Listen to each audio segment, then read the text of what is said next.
So we can get started with our prayer, invocation. And so as we sit here together, let's join in spirit, because really we're all one. So we join in spirit today to learn together to heal ourselves, to learn some little techniques and skills that will make it easier to heal things that come up for us day to day. And by making changes, small changes in our daily lives, in how we react to pain and how we react to disturbances that come up, we can gradually heal ourselves. And so we are doing some of this here today. And we call on our higher selves to be here with us. We know that we have God's blessing here with us. And we invite our healing guides and any healing guides to come and be with us today. As we pray for the group for now, and for long term, as we go about the process of healing ourselves. And when we heal ourselves, we're not looking at healing a particular problem. We're looking at healing ourselves generally. And so our lives will improve with that healing as well. And because our moods will shift, the lives of those closest to us will improve too. So we ask our blessings, your blessings, and on everyone who ever listens to any of these recordings. And oh, goodness, it's ringing. And the energy and the prayers are the same for anyone attending replays as they are for anybody attending live. You're all included in the intentions for this prayer. And so we will begin our session today and say amen. Amen. Thank you. And so it is. And I mentioned yesterday that prayers can be as casual as you want to. We are spirit. We are a part of God. We are part of each other. We're all connected. And so we can talk with God, we can talk with our higher selves, and we can talk with other spirits as casually as we can talk with our friends. There are no expectations on us that we have to do things in a certain way. And for any of you who are part of any religion that suggests that there should be a certain way, then by all means follow that. But for those of us who don't have a protocol that we need to be following, we can be as casual or as formal as we like. So don't ever feel bad if anybody should ask you to say a prayer on Thanksgiving or to say grace. It can be as casual as you want it to be. Because basically, you're just asking God's blessing on the food. So just relax if that invitation comes up for you, because life happens, and hopefully we are all in circumstances again where we get to eat meals together so that the opportunity to be invited to say grace actually can happen. That would be a great thing. Yes. So yesterday, Leah, we left off by talking about some of the things that we could do today. And I know you mentioned that Susan is going to be late. Susan, I think, was it Susan that wanted the movement? Yes, It was. your movement, Okay, the so tapping one, okay, the and I think tapping. you said you would like to continue talking about limiting beliefs. We can Okay, do that. Yes. you can do that. Yes. Okay, okay. Um, and there are several different ways that we can clear limiting beliefs. Um, Limiting beliefs, all beliefs live in our subconscious mind. And the ones that are limiting beliefs are the ones that are not helpful to us in life. They may have been very helpful when we learned them as little kids. We learn to walk, not run. We learn to, don't run with scissors, especially. Don't touch that knife. Don't touch the stove. There's all kinds of things that we learned as children that were, very important then. But if we walked around, as mothers, as women, with the don't touch the stove belief still in our head, life would be very difficult. So some of the beliefs that we have as kids, they're all intended to be good for us. And but there's some things that we pick up that weren't intended for us to be learned, because we suck up everything around us as little children. We just absorb everything that's happening around us, and we believe it's all right and true, because the subconscious mind doesn't have the capacity that the conscious mind does to judge things. So there's no right, wrong, good, bad in the subconscious. It all just is. And so we have all of these beliefs that just are. And so the reason this is important is because most of our choices are made automatically, unconsciously, by habit. We do the same things over and over and over. That makes life easier, because we don't have to think through every step of every choice we make. But if our decisions are being made subconsciously, which they are, and only about 95% of the time.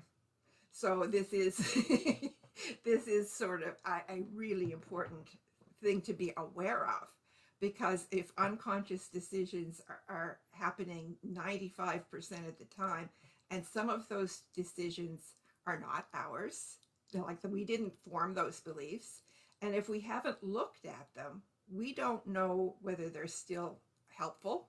We don't know if they're true, and we don't know if it's a belief that we want to have. So it's important for us to examine beliefs, and a lot of times they will just come up. We'll just notice that, I wonder why I thought that, and that's why you thought that, because it was, you learned it as a kid, and it just became a habit. So we can go at this a few ways, and one of the ways is to try to think about what you believe about certain topics. What do I believe about health?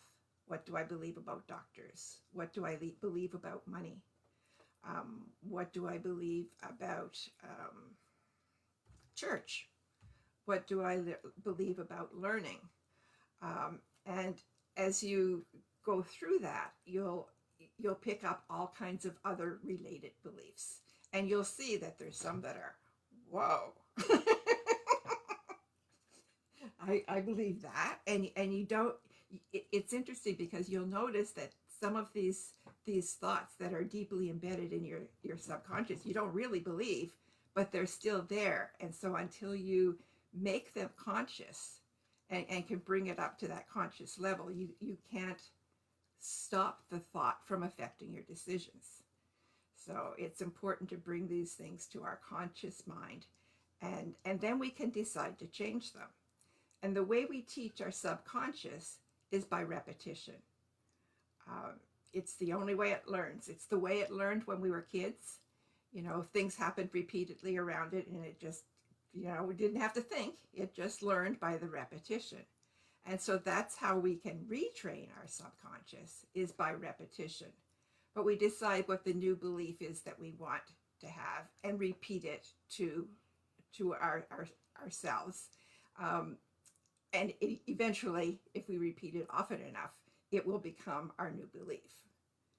Okay. And another way people approach this this whole thing about limiting beliefs is that you can possibly clear limiting beliefs, and just ask that they be gone. And so this is something that's not proven, but it is extremely popular. There's a lot of people that do this. A lot of people who do energy work will just come in and do movements around you, and it's as if they're pulling the beliefs out of you energetically. I'm not going to say that doesn't work. it may well work. It's an option for sure. But the way that we know from science that it works is through repetition. And one way to repeat it is with hypnosis. So you can make a hypnosis recording yourself, telling yourself the new beliefs that you want to believe. And if you play that, it doesn't necessarily, it's not that hypnosis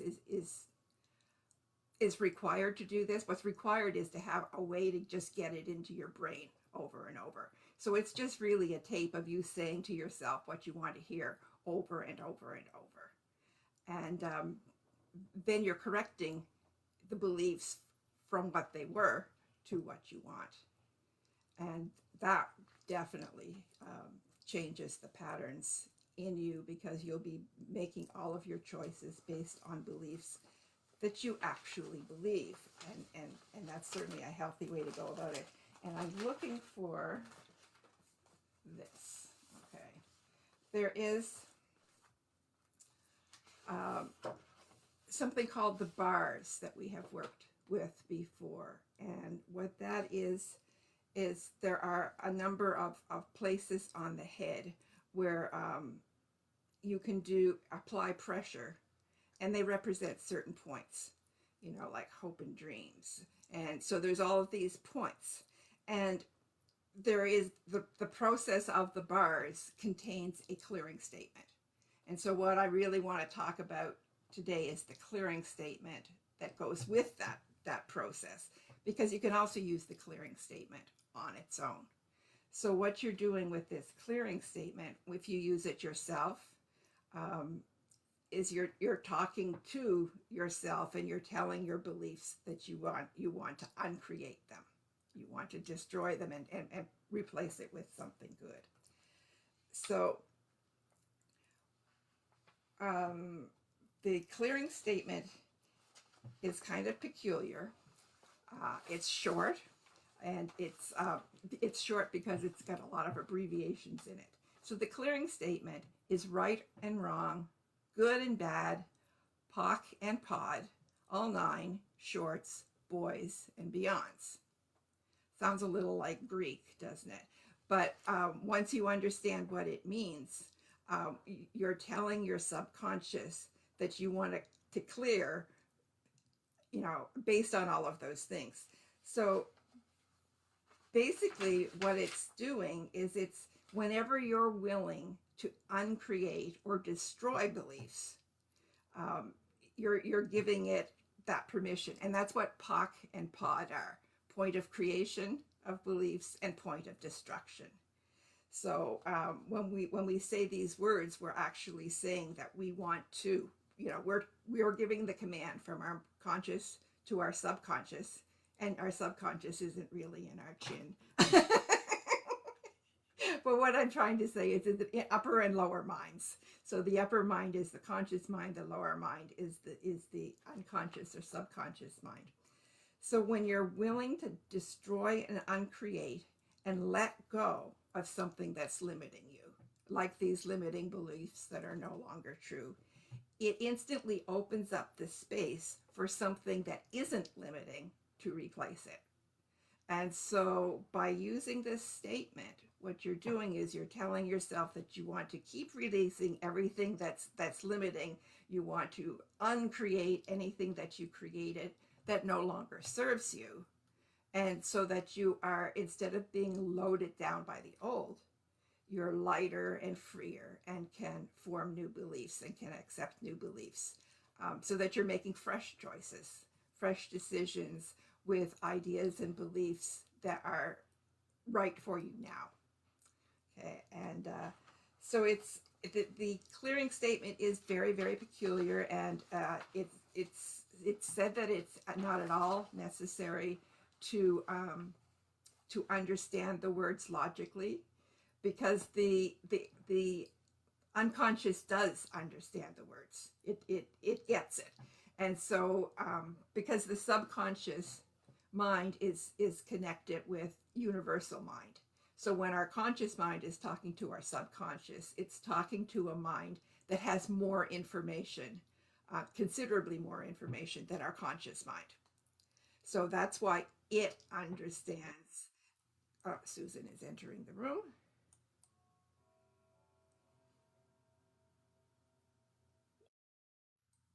Welcome, Susan.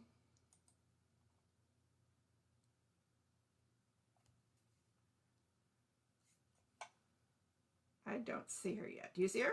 Ah, now I see her. Yeah. Hello and welcome. Looks like she's still on mute. Okay, I see your video, but you're still on mute. Yeah, Oh, I can hear you perfectly today. There's always a delay of some sort. Yeah. No problem. So you can hear us okay? Yes. Great, great. We've been talking about limiting beliefs, and we've just started talking about the bar's clearing statement.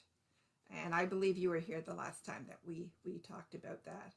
And Yes. I was saying that the statement sounds like gibberish, but it's not important that we understand what the abbreviations in that statement mean, because our subconscious mind is who we're talking to. Our conscious mind is giving a command to our subconscious mind, which is connected with universal mind. Like it knows more than we know consciously. So that's why it's not terribly important that it understand all of those abbreviations. And so I just go back one bit because this is important, and I don't want you to miss it. Where is it? Oh, I don't know. Can't be that important.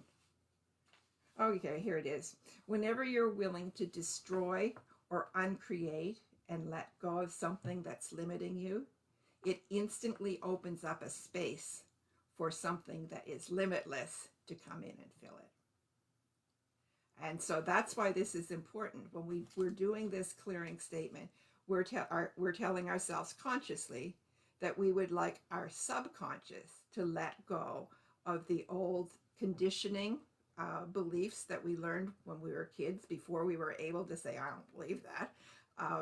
We just accepted them. So we want to be able to let go of all of those beliefs that no longer serve us, or that are no longer true. And so the statement itself, I'll read it again, is right or wrong, good and bad, POC and POD, and that's point of creation, point of destruction, all nine, shorts, boys, and beyonds. So the words aren't important. What's important is that what we're doing is we're clearing the thoughts and energies and beliefs in our subconscious on many different levels when we're using the words. So it's just an easy shortcut, and it's something that you can make a part of your daily practice. Do it once a day. Why not? Clear your limiting beliefs once a day. Just open up that space. Because, we can do that. We could do this every day, many times a day, and there's still going to be limiting beliefs left in us, because, we pick up a lot of stuff over the years. And it's not only when we're children that we get into a state where we can be very easily programmed, where we can very easily learn. And that's why people say it's not good to watch a lot of TV, because, we're constantly being advertised to. And not only that, the shows are programs. So the shows themselves are programming us. Literally, we're watching our favorite shows, and it's reinforcing the beliefs that we have. And if we're watching a show that we find very controversial, it's giving us new beliefs. It's like, oh, okay, yeah, casual sex, divorce, it's all fine. It's in all the movies. It must be okay. Smoking, drinking, must all be fine. And so that's how we're constantly programmed. And when we are sitting and watching TV, that's when our minds are relaxed. We're just, and we talked about when we did the hypnosis about being in theta. And theta is a brain state that is very relaxed, and it's just wide open to learning. And so when we're watching TV, we're at our most open, our most, vulnerable to thoughts. And we just take it in and absorb it. Um, and I do that, for example, with fantasy. I just love, I don't like high-tech fantasy, except for Doctor Strange. I have this thing for Doctor Strange. That movie really appeals to me. But I am just open to disbelieving. And witches, fairies, elves, Merlin, King Arthur. I believe all that stuff when I'm sitting and watching, because I just suspend disbelief. And that's really what the theta state is that you're just in that place where you can suspend disbelief. And I guess I'm a Disney kid, because Mickey Mouse is about my age. And so I probably learned to suspend disbelief by watching Mickey Mouse and by watching, some of those various characters. I remember as a kid watching The Friendly Giant. And I think that might have been a Canadian show, so that might not be something that rings a bell for you. And Susan, I'm older than you two, so I watched Maggie Muggins and Howdy Doody and The Friendly Giant. And that's dating myself. I should have said I watched Romper Room, but I could have had my own kids by the time Romper Room came on. But, when we're watching these things, we're just open. And when our subconscious is open, it's just really, really easy to learn. So, when you yell at your kids for studying when they're watching TV, maybe it's not such a bad thing. And I'm not saying that, you can multitask, but, when we're in that state, we are open. And so, maybe they're not so wrong in saying, well, yeah, I can do both. Don't know. Science hasn't proven that one way or another, but I know that when we're in that relaxed, open state, it's when we are absorbing the most easily and unconsciously, and it's not even a matter of being willing or unwilling. It just happens. So when we're exposed to beliefs that are different from our own,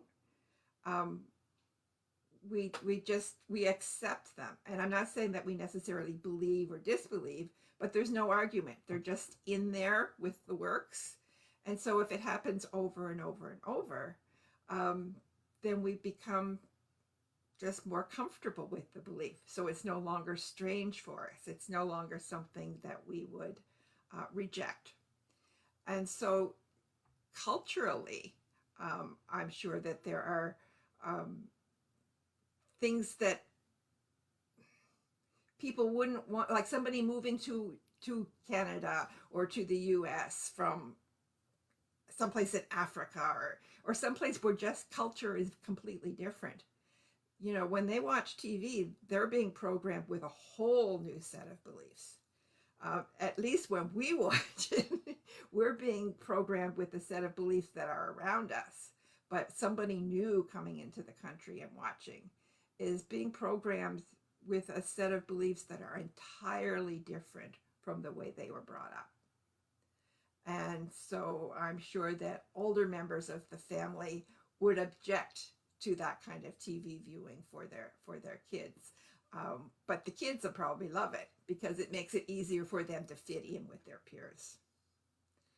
So that's just how our belief system works. It's formed by what we're exposed to on a regular basis, what we get comfortable. So it's not just when we're kids. It's also when we're in this comfortable, open space. And that happens at home a lot. So we're learning from the people that we live with fairly regularly because we're open to them, and so it's easier to learn from people that we are close to. And I would like to add that it's a good practice when you wake up in the morning, and then you have to say to yourself that good things all throughout the day. You just Yes, exactly. you just Set have an to intention. claim. Yes, you have to claim, and all throughout the day will be a good day. And it's a good practice to you that all of the, limiting beliefs and everything in your mind, it will Yeah. be, it's not just vanish or just like that. But it just, you have to practice in your mind that everything will be okay and everything will be good. So that's what I like to add. Yeah. And but you can write this phrase down and just have it next to your bedside. And you can, clear your beliefs before you go to sleep and clear your beliefs when you wake up in the morning. It's when you're most susceptible, when you're most open to doing that.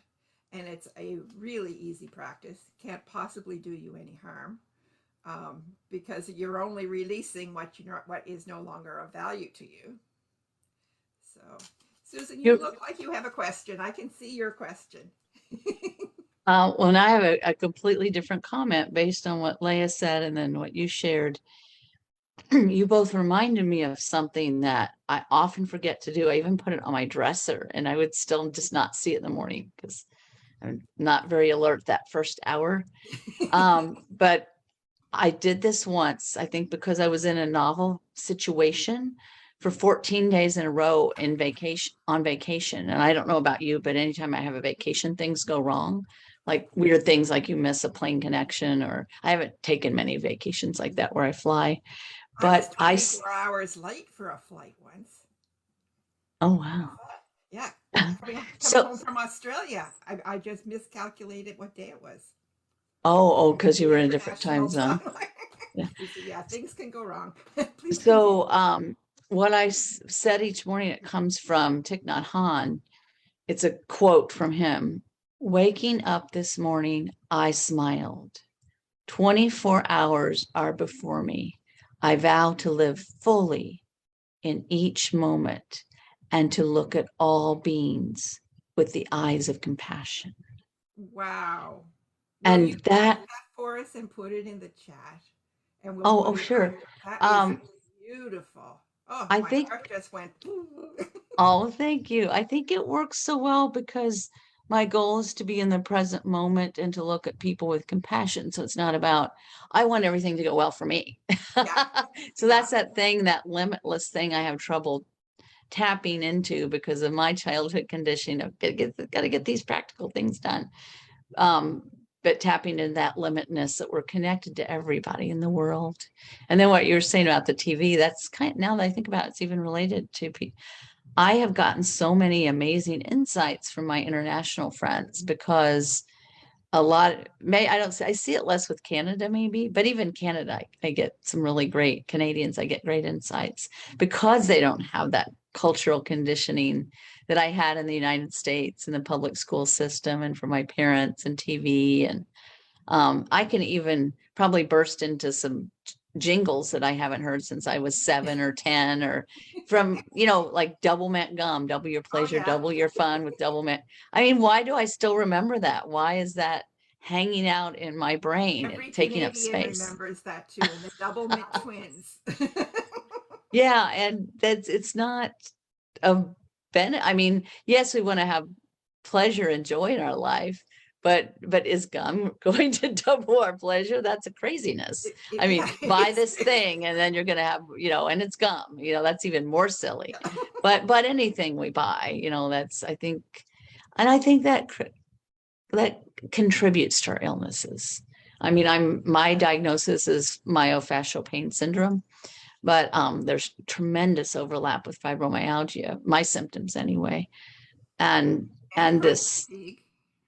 yeah, and this idea that you have to have things to be happier, but really if we just get calm and quiet and look around in the present moment, there's so many people and creatures, cats, ducks on the pond, birds flying in the air, and the trees outside our window. There's so much that we can have compassion for. And that's where the joy comes, where we exchange, Yeah. not from, I have new gum, I got the best car, I've got my dream car, my dream house. Yeah. That my experience is those things can sometimes bring more burden and stress than joy. I know that may not be true for others, but that's my experience. It's interesting. My longest friend, my oldest friend, we've known each other since grade 1. That's an old friend. She talks about how ads have influenced her life, and she blames L'Oreal for all of the debt that she ever ran up in her life, because you're worth it. And she said, everything, she like every magazine, everything, you're worth it, you're worth it, you're worth it. And she said she took that and she just, like, that was one of the biggest beliefs that she brought into her life. It's like, yeah. And see, we went to Catholic school. We were taught and pretty much brought up by nuns. And so the messages that we were getting in school were the opposite of you're worth it. It's like, you're worth it if you're a good girl, if you do your work, if you do the best, it wasn't like. And so when she was exposed to this, you are worth it advertising from L'Oreal, she said yeah, I'm worth that. Yeah, I can have this. Yeah. But she also said, like, it also boosted her emotionally as well as for things. But, she did kind of believe that she was worth having anything she wanted. That's interesting. I went to public school, but my mother went to Lutheran parochial school, which, some people say is Catholic light. And certainly her sense of self-worth was not as strong as mine, because I had a lot of good influences from my father and my church. And I didn't have that. I'm not good enough. We're all born with a beautiful inner, in my religious tradition, which was Quaker, it is Christian, but Society of Friends, some people might call it, that you have an inner voice or an inner light that you're born with, that is your connection to God. With So that's without original sin. No, there's no original sin in Quakerism that I know of. At least, Catholicism, we were slammed with this original sin. It was like, no. In fact, my father, and I think my mother too, but my father definitely believed all babies are born innocent. yeah. Yeah, and we had this guilt, like we were wrong from the beginning. Oh, that's so sad. I can't, Yeah, and I don't know. My mom's not living. Right. I can't ask her. I can't ask her Yeah. if the Lutherans specifically said original sin. I don't know. No, we definitely had original sin, and that's why we needed to be baptized to, Oh, to get rid of this original sin and welcome us into the Catholic family. But yeah, we were born damaged, and so it's it definitely has an effect. And I think probably in the modern Catholic Church, it's much less than that. Would you say so, Leah, that do you remember original sin as being something you were really hit with? I don't remember and I can't relate, but Okay, because but good. yes, And I think that's yeah, wonderful. So it's not yeah, been pushed yet, but you didn't go to a Catholic school, did you? You went to public I school. didn't. I'm public school. Public school, yeah. Yeah. So Catholic school, I mean, if they've got, like, I went from Catholic school from grade 1 until they closed the school in grade 11. And then I went straight to university, and I went to a Catholic women's university. So, but it was when I was in Catholic university that I started getting more open ideas, because I studied theology and philosophy and some of these, grand ideas. I've always been into big ideas. Like, little focused things drive me nuts. I like the big ideas.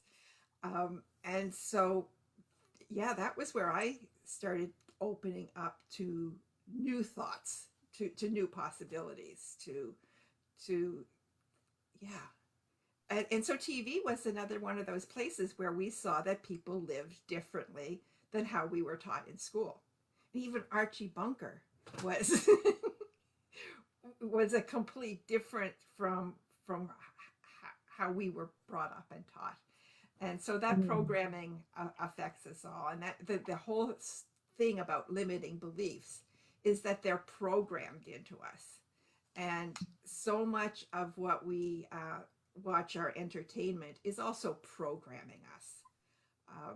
And it's not necessarily a bad thing, but it's also not necessarily a good thing if you're not aware of it.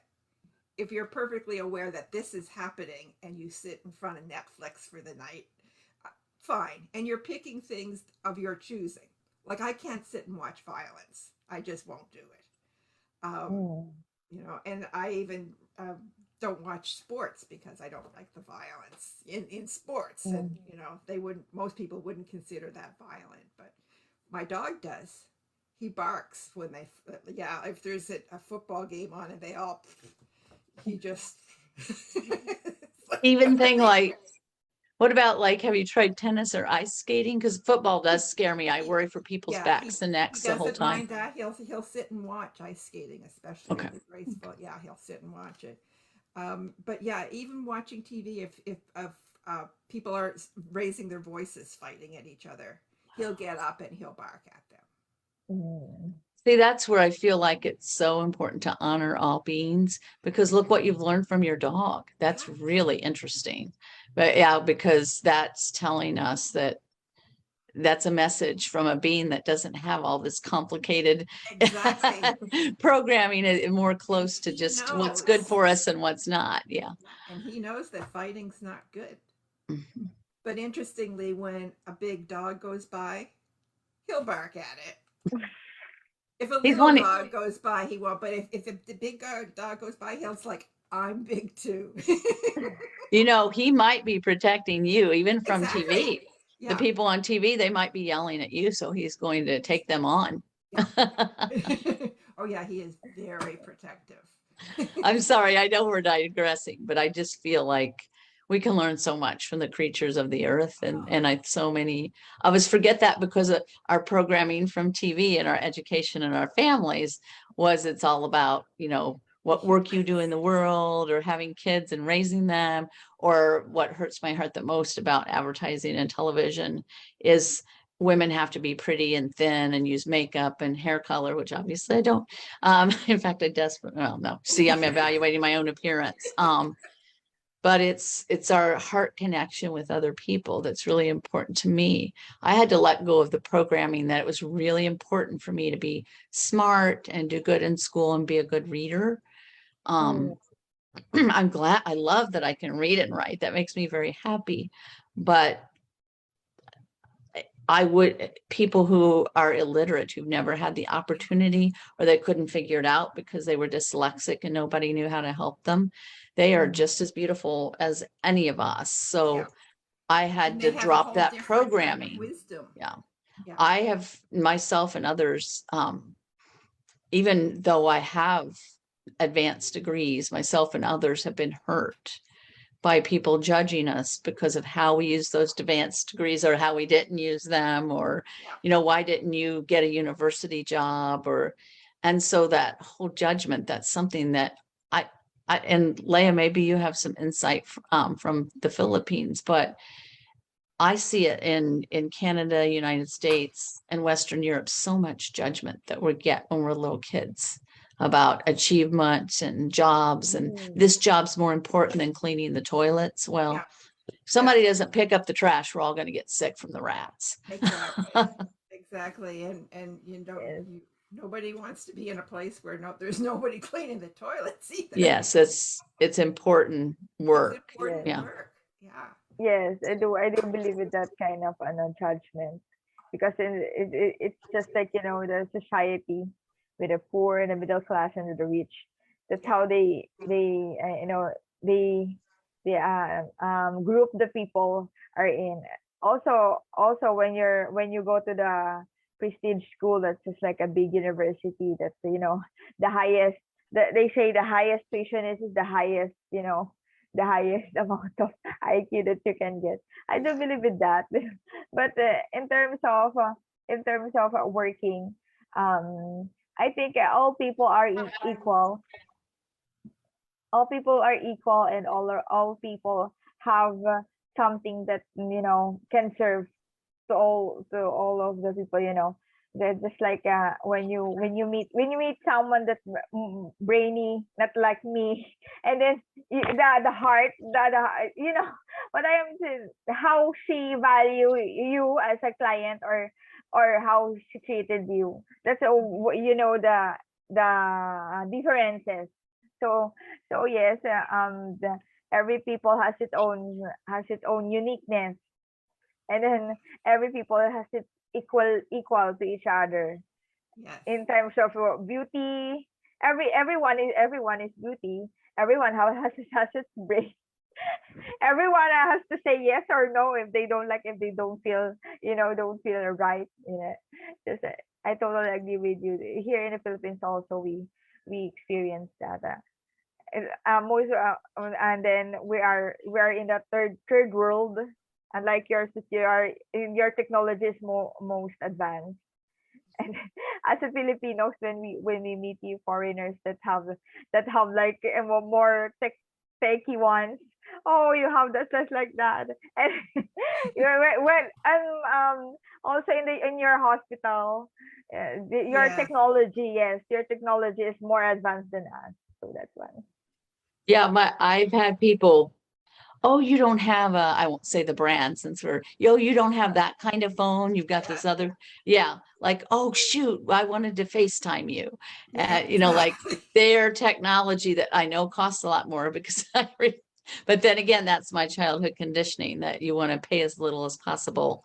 You don't want to pay a lot. And that's what you're saying about poor, middle class, rich. My parents felt very poor growing up. My dad definitely was like, food insecurity poor. Um, and so there's that, oh, if we buy something expensive, we're helping the rich man and we're hurting ourselves. Yeah. So there was this, we're poor. So and even when in some ways, because of my dad's union job, we passed for middle class. I mean, and my mom's parochial education, she was always encouraging me to dress such that I could pass for middle class. She didn't Yes. say that, but I Yeah. can look back Yeah. and see that now. Yeah. What will the neighbors think? My mother used to say that so much. What will the Yeah. neighbors think? And my Yeah. my answer to that question is, who cares? Yes, Yeah. You I know, Yeah. totally I agree with don't that. know and I don't care. Yes. Yeah, if they're my Oh, friend, if they bring, like in my unit, there's a neighbor that's he's one of the maintenance men for our apartment community. I like him and I care a lot about him and I met his child. He's so much fun. And so he wouldn't, I feel like I have a relationship with him, Yeah. but the neighbors I just walk by and say, well, a lot of times they don't even say hi here because I'm in a city. I don't care what they think. Yeah. But yes. yeah, but I have, yeah. And the guy upstairs who's maintenance, he wouldn't be judgmental. And and yeah. Anyway, yeah. So that Yes. what would the neighbors think is the judging thing, that they're judging Yeah. you. Is And we the get those judgment. Yes. messages when we're little Yeah. about this is good, this is bad. Yeah. Yeah. And how people they think about you when you have this kind of things, when you wore this kind of clothes, and all of that kind of stuff. Well, recently I've read the totally skills person, that you don't think about what people think or say about you, because it's none of your business. Exactly. It is how you it is how you have yourself out there. It's totally not your business when people judge you, because when you don't, I know, we don't you don't hurt people or anything else. It's just being you is just totally fine. That's one. Exactly. Exactly. So we have tossed out all kinds of limiting beliefs, Yes. in this conversation. So if anybody is watching this and thinking, well, they're just chatting, well, yeah, we're just chatting, and we're just chatting about some of the beliefs we were exposed to when we were kids, how we felt about them then and how we feel about them now and how we've changed.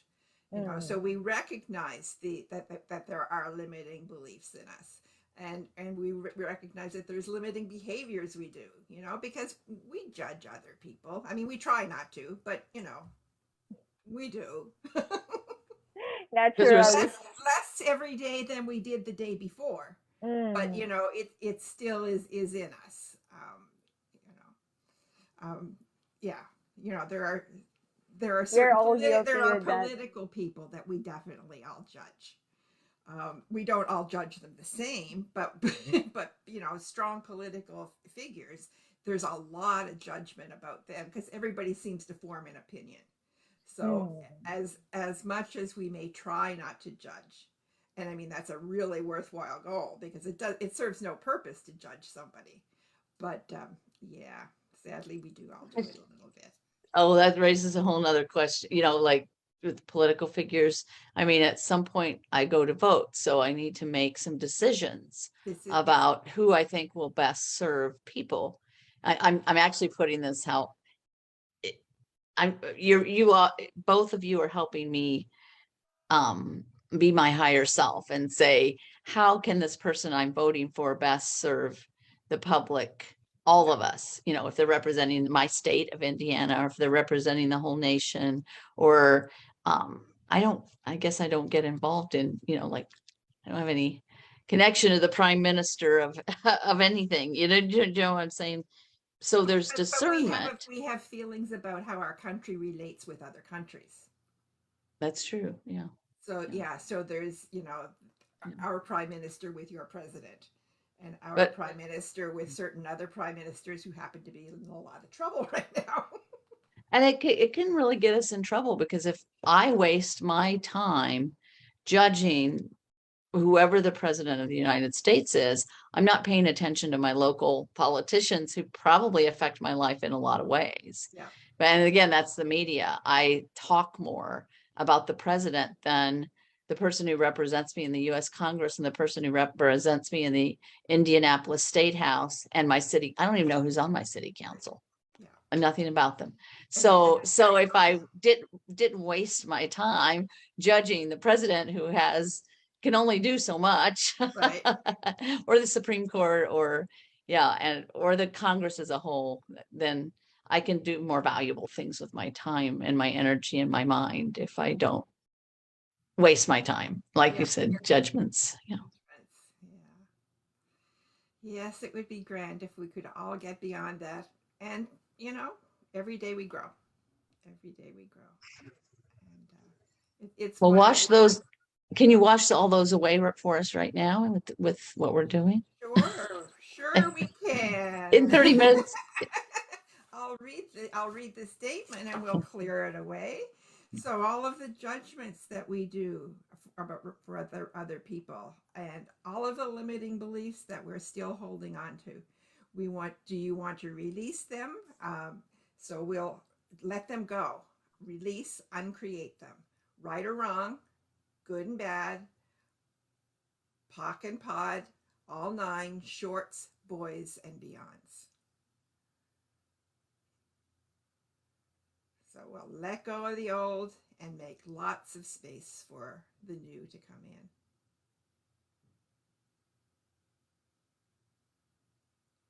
And we'll be conscious and aware when we're going about our daily lives that we are still open to things and can pick them up, and we'll make choices for what entertainment we'll consume, since we know that it creates beliefs in us.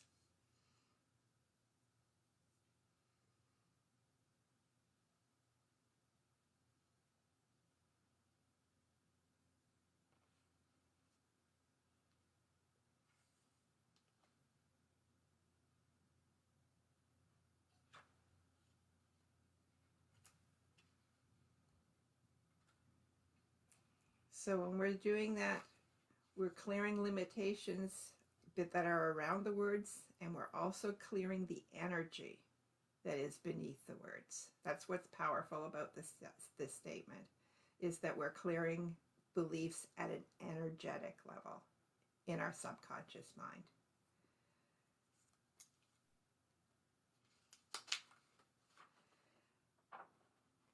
And so again, we want to let these limiting beliefs go, these judgments go, right and wrong, good and bad, POC and POD, all nines, shorts, boys, and beyond.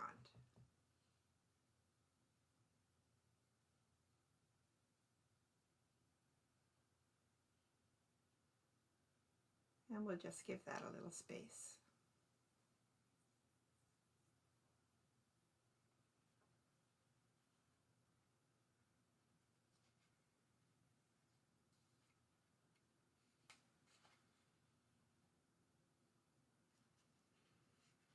and we'll move on to what's next. Susan, Susan, are you with us? Okay. Yes, I thought was maybe, just, I thought maybe you drifted off. No. no, I was That just would have been doing a breath practice so I could be open to anything you said and also wonderful. visualizing the letting go. Okay, now yesterday before we closed, we talked about some of the things that we could be doing today, and limiting beliefs was one of them. And I believe that you wanted to do some things on movement. Yeah, so or tapping, Body. yeah, Oh, the to put me tapping in was the one. Okay. tapping or stretching, but yeah, isn't tapping when I think when you've Tapping. done it before with us, We it's have really done it helped. before. We have Yes, done it before. tapping So and yeah, so we movement. can do Yes. tapping, no problem. Okay. And the last time we did tapping, I missed one of the points because I did it from memory. And this time I have the cheat sheet in front of me, so I won't miss a point. Are you I judging made- yourself for not being No, perfect? No, I'm saying that last time I did it less perfectly than I will today because I'm continually evolving. But yeah, when I saw it, I was like, well, shit. And the thing is, like, it works whether you miss one of the points or not, or if you get the points in a different order. But when I first learned this practice, I thought, well, this is nonsense. And the reason it was nonsense is that I couldn't keep all the points in order. And once I got them all figured out, well, it's okay. And then you can follow the development of what you want to say. The script is easy, but I was confused about the points early on and had some difficulty with it. So I didn't like tapping when I was first introduced to it. Everybody around me did, but I just thought it was way too complicated. And it's really very simple. I made it too complicated because I judged it. When I heard about it, I thought it sounded odd, but then someone led me through an exercise and I'm like, oh, this really helps. When I actually did it and experienced it, even the first time, I was like, oh, wow, this is interesting. I felt a big effect. Yeah. And the reason it works is that it's the places that we're tapping are energy meridians. These are acupressure points on these meridians. And so they're energy centers. And so we're directly affecting our energy when we press on it. So we're working on our thoughts, we're working on our physical body, and we're also working on at the energetic level. So we're getting a lot done with EFT. So it's and and you have to do it physically. So you're physically moving, you're mentally thinking about what you're going to say as you progress through. So it's getting all four bodies, and primarily the energetic one, which is the one that is causal. Others influence like the body subtly, but your energy system actually is causal on how it affects the body. So it's getting to the beginning of it. So we use the two fingers, the index finger and the middle finger. Okay. And you can do this with either hand, or you can do this with both hands. And I was initially taught to do it with one hand, but then I had a Qigong teacher who did it with the whole body, not just these few points, because there's 9 points that we use in the original version of EFT.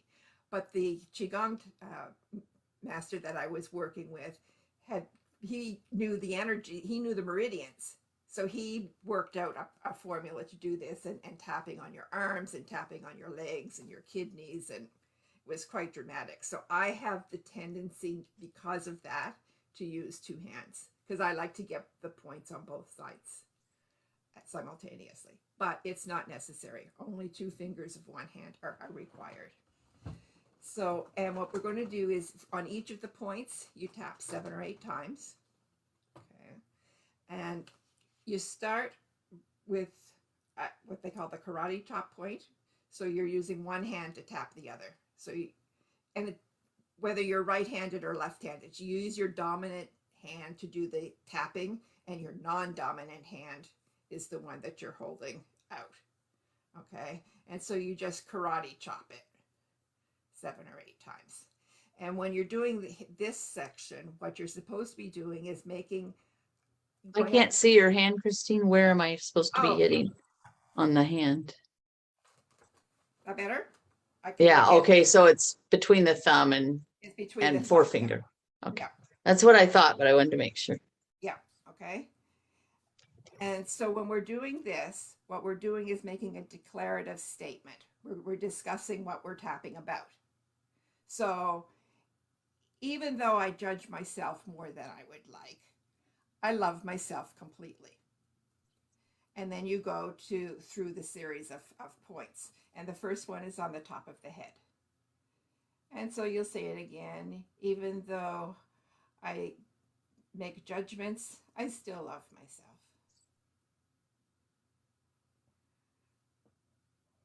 I make judgments, but I still love myself. I should get down lower now because you can't see my head, right? I judge myself, but I love myself anyway. And then take your glasses off the side of your eyes. Judging isn't good, but I am wonderful.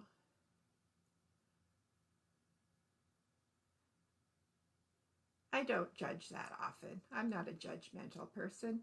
I love myself.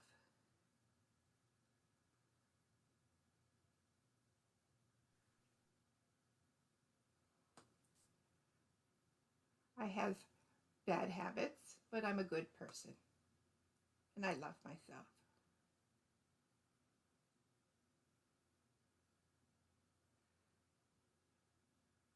We all seem to have bad habits. And it's wonderful if we all accept each other. I love myself and those around me.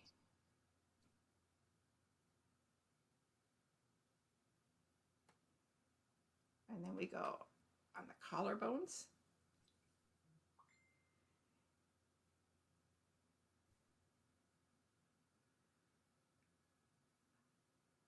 I love myself and those around me.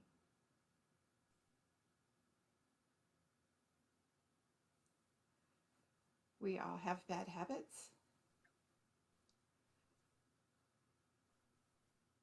We can still love ourselves.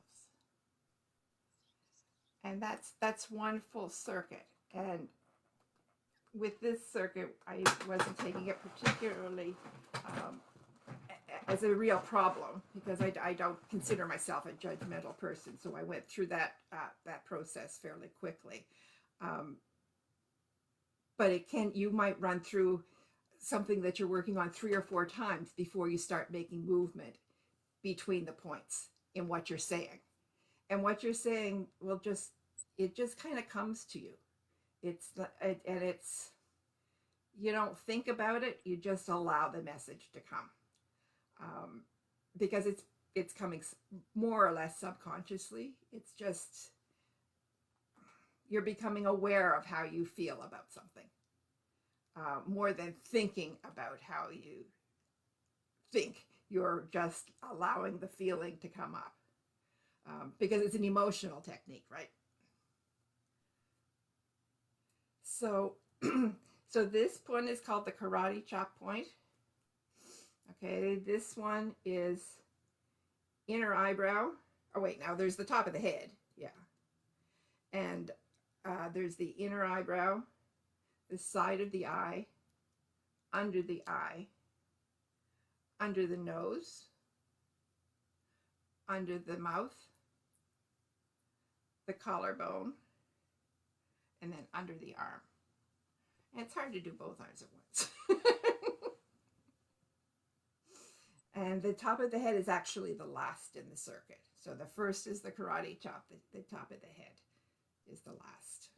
I liked that we did from the karate, then we went all the way back down. Yeah, I like it to do it that way too. And there's no reason why you shouldn't do it from there and go up and then come back to it. Yeah, okay, full circle. My head feels so much better. Some of the tension in my throat and chest is still there, but From stress just I one had. circuit? Yeah, stress I had in my face. It feels like it's a physical thing that just makes me feel better emotionally and spiritually too. Like the muscular tension in my head and face, particularly I'd been doing paperwork and computer work before this. Yeah. And that's so released now. Yeah, just one circuit. It just, Wow. but I practice a lot of meditation and somatic work is what some of my Mhm. current classes are calling it, somatic explorations. Yeah. So Body I, explorations. yeah. So if somebody's completely new to this, it might take them a while to notice an effect. Yeah. But Because I they're don't very know. Yeah. I mean, I know somebody, I was so surprised when she told me that tapping after her divorce got her through it. She thought it seemed crazy, but she was so devastated after her divorce and it healed her. Just working with a teacher that taught this EMF, Yeah. Wow. emotional Leah, freedom what did technique. you, Oh, how did you emotional feel? EFT. Is it Yeah. emotional freedom? Emotional freedom technique. Yeah. Okay, sorry. Yeah. Yeah. Leah, how did you feel about doing it? Did you The notice any ones, change? yes, the ones in my arms.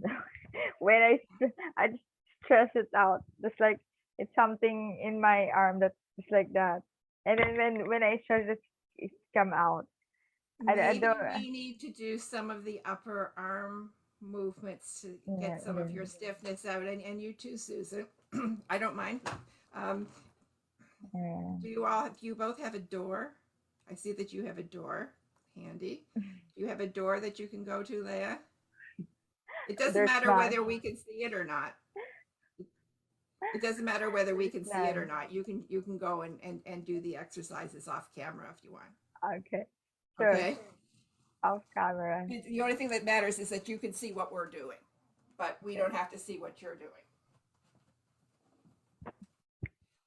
So one of the exercises that I find absolutely the best for relieving um, upper body tension is to use a doorway. And you stand with your feet in the middle of the doorway, like feet underneath your hips, not spread apart, not too close together, just even.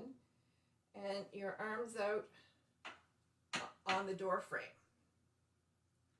And so you're behind the door, and then you just take a step in and lean forward. You're just leaning into your arms, and it stretches all across here. And then you do the same thing with the opposite foot, and it gives you a slightly different stretch with more of a stretch where the opposite leg. So I've got my left foot forward. I'm feeling more of a stretch on my right. So again, Susan, can you see me?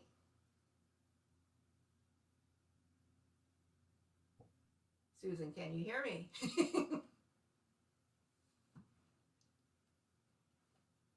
Could you see and hear Susan? Yes, I was muted. Yes, yeah, and I've done this with you before too, so Yeah. I'm Okay. familiar. And so you can do those with your arms up higher. And what that does is it gives you a slightly different stretch. And you can also do it with your arms down on the side, like your hands down at hip level. And it gives you a completely different stretch. And you can do it one arm at a time for a different stretch. And it was a doctor that taught me this exercise. And he spent quite a bit of time teaching it to me so that I'd get it right. And it was the best thing that I think I probably ever did when in the early days when I was sick with fibromyalgia. That was what got me through it, because it releases so much tension in your upper body, and most of us carry a lot of tension there. And the more we use devices, the more we're sitting at our computers, the more that we're doing any kind of paperwork, even if it's with a paper and pencil, we're still bent forward and doing work. And speaking of bending forward, there's some work that we can do about the head forward position. And it's a tiny, tiny movement.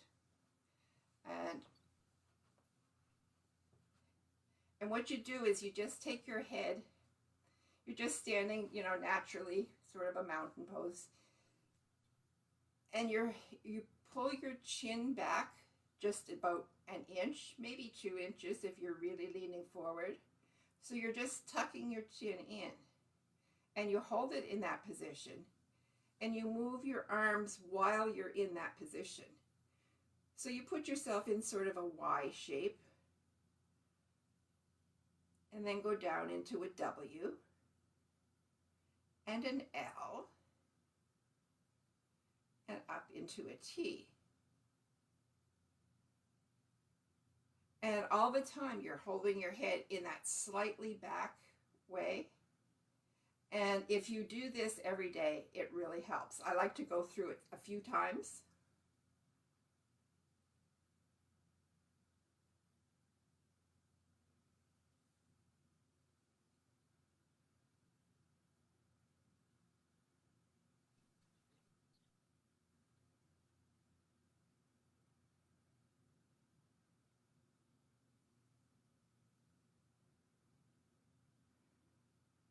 Yeah, we've got it. And so that's really helpful because we live life with our phones and our computers, and everything we do is with our head forward. So whenever we can take when we stand up straight, we still tend to be head forward. It's just something that we've learned, and we just need to tuck the chin in to get us aligned a little better. And so that's really helpful. Yeah, I could feel that taking pressure off my neck too. I even helped myself a little bit with my hand. And I'm driving. In fact, I need to go. I'm going to be driving for 90 miles. So yeah, a yoga teacher I had made the point often in her classes about all our reaching forward, the phones, the computers, that, and going back to that programming that starts when we're little in school. Now even more for kids. For me, it really was kindergarten. Yeah. I mean, I was doing stuff at home with mommy before kindergarten, but that's age 5, and all day reaching forward except for our nap or playing outside. Yeah. And now it's even worse with all the devices because we're looking. Yeah. And a couple other things, since you're going to be driving, I'll show you this. There's a shoulder roll you can do. So you put your shoulders forward or back. Don't roll them yet. Just go into the position of forward, and then go up, then go back, then go down. So you're going into each position, each part of the roll, one at a time, and kind of exaggerating. And if you do that a couple times and then go into the roll, you'll get more of those little crunches coming out. And you can do it the same thing going backwards. So you go back first, up, forward, and down. And this is the one that I like better. This one gets it out for me. And I find that if I do that first and then go into the rolls, it's very effective. And again, that was Qigong teacher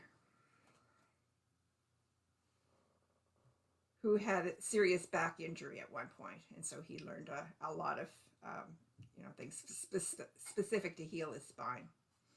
I could feel that all the way down my back, my spine, or my vertebrae, I guess, because I have a low back injury, and especially on the left side with the left shoulder, I could really feel it all the way down there. Yeah, and really a lot, like right in the middle of your back, like at bra level. Like there's all kinds of crunchy stuff that it's hard to get at with a normal stretch, but when you do it a piece at a time, it seems to really get it. And an exaggerated head roll is also good. And again, you do that and you do it in the parts.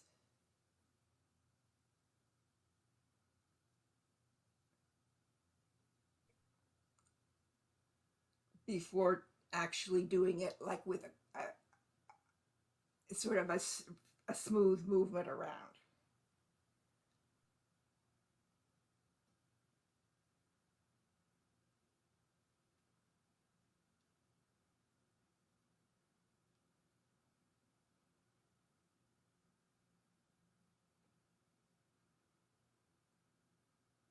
And you can even do those in the car. You know, if you're driving, it's cold, you can pull over somewhere and just do the shoulder rolls. Like if you can do them sitting in a chair, you can do them sitting in your car. I wouldn't do it on the highway when you're driving. This is where I crunch. I don't crunch in my shoulders. I crunch in my You neck. crunch your neck. Yeah. I mean, I can feel in my shoulders certain pain points that are much greater in one shoulder than or actually it's between my shoulder blades and down my back. I feel like certain pain points, but it actually doesn't. Oh, there was a pop, but my neck is very crunch. Yeah. And Leia, you probably don't get many crunches at all, do you? She's young. Oh, when I was her age, I crunched a lot because everything was schoolwork, everything. I mean, I'm exaggerating a little. But yeah, particularly when I started graduate work, just constant, never stop at a desk. I mean, I might be sitting up talking to someone, but there would be the leaning forward for that too. And constantly reading. And writing, yeah. Reading Typing. and writing. Yeah. Type, yeah. Yeah. I'm actually less crunchy now than I was in my mid to late 20s. Oh, well, that's because you've been doing so much body work. Yes. My body broke. So, I mean, I wore myself out physically, mentally, and emotionally, and had so many surgeries and injuries that I had to take better care. I had started already, but yeah, luckily I already had tools in my toolkit. I just wasn't using them very regularly. So my body broke so that I couldn't just sit at a computer all day and work. Yeah. So I hope work. those will help you as you take your drive today. And those movements are, you know, I mean, they're great for anyone with fibromyalgia, or as long as your doctor hasn't said, or your physical therapist hasn't said you can't rotate your neck or don't look up. And because I had a whiplash once, and it was, you don't look up. No. You know. When I had a rotator cuff surgery, and I could not have done this. And I've been in class. I could, like you said, with tapping, you can do it with one arm. Yeah. But I've been in classes where people can't raise their arm, and it's usually rotator cuff related. Yeah. Sometimes it's mid back. Rotator cuff injury, and what I find the hardest is taking my arm. It gets to a point where it sticks, and what I have to do is see it's there, and I just rotate my hand, and then I can get it up. Yeah, so because I do have quite a significant rotator cuff injury that's like 7 years old. I have pain in this arm, and they thought it might be rotator cuff, but they also think it may be coming from my thoracic spine, which I have learned is in between our shoulder blades, the part of our spine that runs between. So this one still hurts. The one they did surgery on, which is this one, is amazing. I mean, that surgeon deserves a gold star. Now, can you do it with your hand in either direction? Like I can do it much more easily with my hand forward than I can with my hand facing down. My arm that had surgery can do anything without pain, but I have pain. When I have my hand facing down, I have pain. If I turn my hand forward, I can do it without pain. So that's because it's actually the rotator cuff. Okay. So it depends on which way I've got that cuff. When I get that cuff in the right place where it's happy, I can go up. When that cuff is in the place where it's not happy, it just stops me. It's like, you will go no further. And one of my friends, who is one of her many diagnoses, is fibromyalgia. she has trouble with things like that because of she had a rheumatologist touch pressure points. I guess they don't do that anymore, I was told when I Trigger asked points. for that. Yeah, trigger But points. she was diagnosed by a rheumatologist, and shoulder and neck, just she has all sorts of really pain, like she knows the Yeah, points, certain points that are so painful for her. yeah, yeah. I had that at first, and I like you, I had the myofascial pain. I was lucky; I got all three diagnoses: fibromyalgia, chronic pain, and myofascial pain. And that would explain why I crashed like completely. I was just smiling because depending on what provider you see, and if people who are listening who have diagnoses, um, that would, depending on what provider you have in your area, Yeah, that can depend on what ends up on your chart, because exactly. they kind of Exactly. decided they were going to pick between fibromyalgia or myofascial pain. Mhm. And I didn't even know they'd picked myofascial pain syndrome until I read the paperwork that my practice still Yes. prints out. Ah, okay. Yeah. They're my chart system. Sometimes people get locked out, so it's nice that they still print out paperwork after an appointment. Yeah. Yeah. Very good. Okay. Well, I think we are done for today. You have to get going, and thank you. Lots of participation today. It was fun for us who are here, and I hope that everybody who is watching our replay, put replay in and wave to us, say hi. We're saying hi to you. Say hi to us back. And I hope you get something out of the conversations that we had today. We were talking about limiting beliefs, about conditioning, about changing our limiting beliefs, and then some movement techniques to make us feel better. Emotional freedom technique, tapping, and then just some general stretches. So that's a recap of what we did today. And we'll be here again at noon tomorrow. Thank you so much.